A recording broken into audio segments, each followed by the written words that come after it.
نوی صاحب میں آپ سے پوچھ رہی ہوں. اچھا جی احمد مجھے آواز نہیں آ رہی تھی. اچھا دیکھیں ایک چیز تو سب سے امپورٹنٹ چیز ہوتی ہے نیت کی کہ نیت کیا ہے. خان صاحب نے جو ایاز خان صاحب نے بات کی تو اس سے میں کافی حد تک متفق ہوں کہ ٹائمنگ کیا ہے اس وقت جو یہ بحث چھیڑی گئی ہے. اس سے پہلے بھی بہت دفعہ ہم نے دیکھا ہے کہ یہ بحث چھیڑی جاتی ہے اور اس کے بعد ایک دم سے خاموشی چھا جاتی ہے اور پھر جو ہے کوئی ایک ایسا ایشو آتا ہے اور پھر جو ہے وہ بحث جو ہے اس کو اٹھا لیا جاتا ہے. تو اس وقت اس بحث کو اٹھانے کا مقصد کیا ہے؟ 28ویں ترمیم کی بات آ رہی ہے اور 28ویں ترمیم کی بازگشت جو ہے وہ سنائی دے رہی ہے. اب ہر جگہ میڈیا کے اوپر بات ہو رہی ہے. آلدو کہ جو ہمارے لا منسٹر ہیں اور ہمارے جو حکومتی وزراء ہیں وہ ان کی طرف سے ڈینائل آ رہا ہے. کچھ وزراء تو کہہ رہے ہیں کہ جی کچھ ایسی چیزیں ہو رہی ہیں, لیکن ہم نے دیکھا کہ اس ملک میں اسی طرح سے آئینی ترامیم جو ہے وہ آتی ہیں اور یہ بھی ایک جو ہے وہ سننے میں یہ آ رہا ہے کہ وہ 28ویں ترمیم میں بھی اسی طرح کی بات جو ہے وہ لائی جا رہی ہے کہ پروونشل اسمبلیز کی ریزولوشن کا کوئی جو ہے وہ اس کا عمل دخل نہیں ہوگا نئے پروونسز میں. تو اس وقت پہ یہ اس طرح کی ڈیبیٹ لے کے آنا اس میں کوئی شک نہیں ہے. دیکھیں پاکستان میں ہماری جو ٹریڈیشنل پارٹیز ہیں اس میں پیپلز پارٹی, اس میں پاکستان مسلم لیگ نواز, انہوں نے ہمیشہ ان صوبوں کو جہاں پہ وہ بیکاز یہ تو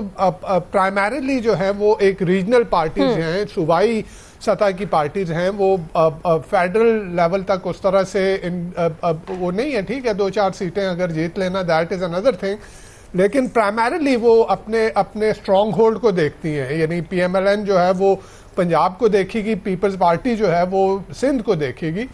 تو انہوں نے ایز اے جاگیر ایز اے فیف چلایا ہے اپنے صوبوں کو. تو وہ کہاں پہ جو اقتدار کی جو ہے وہ اقتدار کو جو ہے وہ اپنے ہاتھوں سے جو ہے اس کو تقسیم ہونے دیں گے کہ نئے صوبے بنے, نئے انتظامی یونٹ بنے. اس میں کوئی شک نہیں ہے پاکستان میں ضرورت ہے. آپ دیکھیں گورننس کے لحاظ سے دیکھ لیں, آپ ایڈمنسٹریشن کے حساب سے دیکھ لیں, آپ ریسورس کی ڈسٹریبیوشن کے حوالے سے دیکھ لیں. یہاں سندھ میں یعنی یہ کراچی جو سب سے بڑا ملک کا سب سے بڑا اربن سینٹر ہے, جو اس ملک کا اکنامک انجن ہے, اس کی حالت دیکھ کے تو آپ کو اچھی طرح سے اندازہ ہو جائے گا کہ اندرون سندھ شہروں کی کیا حالت ہوگی. سکھر یعنی جو تیسرا بڑا شہر ہے سندھ کا, اس کی حالت دیکھیں کہ وہاں پہ کیا ہے, حیدرآباد میں کیا ہے. تو ریسورسز کی یوٹیلائزیشن پراپرلی نہیں ہو پاتی اور یہی وجہ ہے. دیکھیں آپ جو لوکل باڈی سسٹم ہے, بی ڈی سسٹم جو ہے ایوب خان کے زمانے سے, اس کے بعد جو ہے مشرف صاحب نے جو لوکل باڈی سسٹم انٹروڈیوس کروایا, اب اس لوکل باڈی سسٹم کو پوری طرح سے پولیٹیکل ایلیٹ نے کوشش کی کہ اس کو فیل کیا جائے. بیکاز کیا ہے کہ اگر نچلے لیول تک چلی جاتی ہیں جو گلی محلے کی, ہمارے سیوریج کی, ہمارے پانی کی, ہمارے روڈ کی باتیں, اگر وہ جو ہے وہ لوکل باڈیز اگر ان کو ریزالو کریں گی تو کون جائے گا ان ایم پی ایز کے ڈیروں پہ, کون جائے گا ان ایم این ایز کے ڈیروں پہ. اور ان کی چودراہٹ تو اسی سے بنی ہوتی ہے نا, یہ کسی طرح سے عوام کی خدمت کے لیے تو نہیں آتے, یہ تو اپنی چودراہٹ جو ہے اس کو اسٹیبلش کرنے کے لیے آتے ہیں. تو اور جہاں تک بات یہ کہ ملک میں ریسورسز نہیں ہے, ہم نئے انتظامی یونٹ میں نئے چیف منسٹر, نئے گورنر ان کو افورڈ نہیں کر سکتے. دیکھیں آپ کے سامنے آئی ایم ایف کی رپورٹ آئی تھی نا, کھربوں روپے کی کرپشن ہو رہی ہے, کھربوں روپے کی. تو وہی ریسورسز اگر آپ مزید نئے انتظامی یونٹس بنائیں گے, ایک تو یہ جو جاگیریں بنا رکھی ہیں جن کو ایز اے جاگیر ایز اے فیف چلایا جا رہا ہے جن صوبوں کو, اور ہمیشہ آپ دیکھیں آتی اپوزیشن کہاں سے آتی ہے. بلوچستان سے تو کبھی اپوزیشن نہیں آئے گی کہ جی نئے صوبے نہیں بنے, یا کے پی سے پہلے ارلیئر ہوتا تھا, لیکن وہ ہم نے دیکھا کہ ہزارہ صوبہ کے اوپر مور اور لیس وہاں پہ کنسنسس جو ہے وہ ڈیولپ ہو جاتا ہے. یہاں پہ مین ایشو آتا ہے پنجاب کا, مین ایشو آتا ہے سندھ کا, کیونکہ یہاں پہ یہ دو ٹریڈیشنل پارٹیز بیٹھی ہیں جو کہ ان کو ایز اے جاگیر چلا رہی ہیں.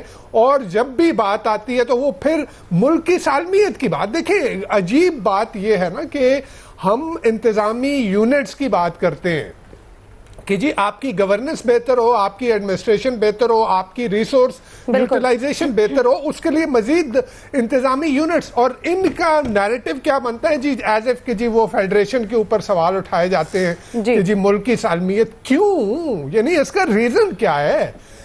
ہم پاکستان کو توڑنے کی بات تو نہیں ہو رہی نا, انتظامی یونٹس کی بات ہو رہی ہے. لیکن انہوں نے صرف اپنے لیے یہ جاگیریں بنا رکھی ہیں.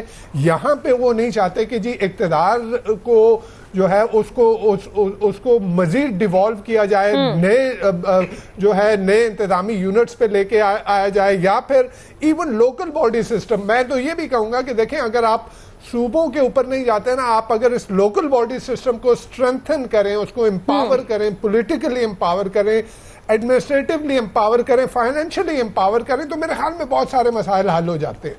لیکن جو پارٹیاں جو ہے وہ لوکل باڈی سسٹم کو جو ہے اس کو اسٹرینتھن کرنے کے لیے, امپاور کرنے کے لیے تیار نہیں ہے, آپ کیسے ان سے ایکسپیکٹ کر سکتی ہیں کہ جی وہ نئے ایڈمنسٹریٹو یونٹس جو ہے وہ بننے دے گی. اگر ول ہے, پولیٹیکل ول ہے, اگر نیت صاف ہے کہ جی ملک کی بہتری کرنی ہے, ملک کو بہتر طریقے سے چلانا ہے, اچھی طرح سے گورن کرنا ہے, ایڈمنسٹریشن کے لیے کے مسائل حل کرنے ہیں, تو پھر تو یہ ایک بہت اچھی, اور اس میں کوئی وہ نہیں ہے, آپ کے پاس ریسورسز ہیں, آپ کرپشن کو کنٹرول کریں گے, یہ ریسورسز بہت اچھی طرح سے جو ہے نئے انتظامی یونٹس کو بھی چلا پائیں گے.